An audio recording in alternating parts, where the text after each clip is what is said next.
Everyone good evening सबैलाई र आज पनि फेरि एउटा भिडियो लिएर आइसकेको छु मैले र आजको वेदर तपाईहरु सबैले थाहा भइसकेकै छ।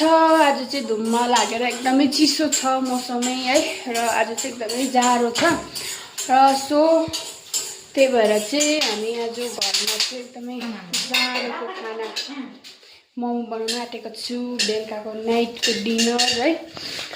र हाम्रो यहाँनिर चाहिँ आटा गुनेर रेडी भइसकेको छ र यहाँनिर हाम्रो किमा पनि रेडी छ। हामी चाहिँ एकदमै प्योर भेज खान्छौँ। किमा चाहिँ चिकन चाहिँ हामीलाई त्यस्तो मन पर्दैन सो त्यही भएर चाहिँ हामी एकदमै प्योर भेज खान्छौँ। र यहाँनिर सुपको लागि पनि देख्न सक्नुहुनेछ।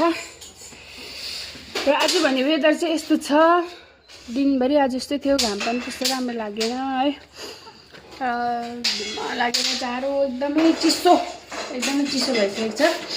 र यहाँनिर अचारको लागि टमाटर रेडी भइसकेको छ र यो चाहिँ तपाईहरु चिन्नुभयो होला है। यो चाहिँ हाम्रो फर्सीको बिया यसको चाहिँ अचार पनि खान्छ कसले खानुहुन्छ है। हामी चाहिँ यसको अचारहरू पनि खान्छौँ र मेरो भाउजू यहाँ हुनुहुन्छ म त फर्सी बिया किलो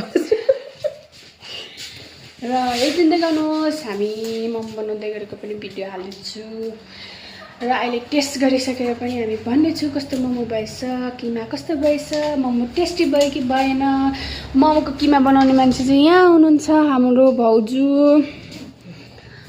र हेर्दै गर्नुहोस्।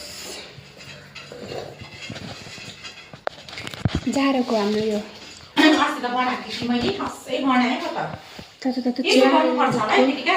एकदमै दामी।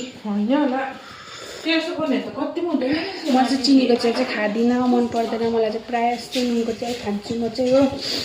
त्यही भएर चाहिँ म चाहिँ नुनको चिया खाँदैछु। हेर्दै गर्नुहोस् हामी म बनाउँदै गर्दाखेरि बनाउने छु। गाइस हामी चाहिँ मोमो बनाउनु रेडी पनि भइसकेको छु।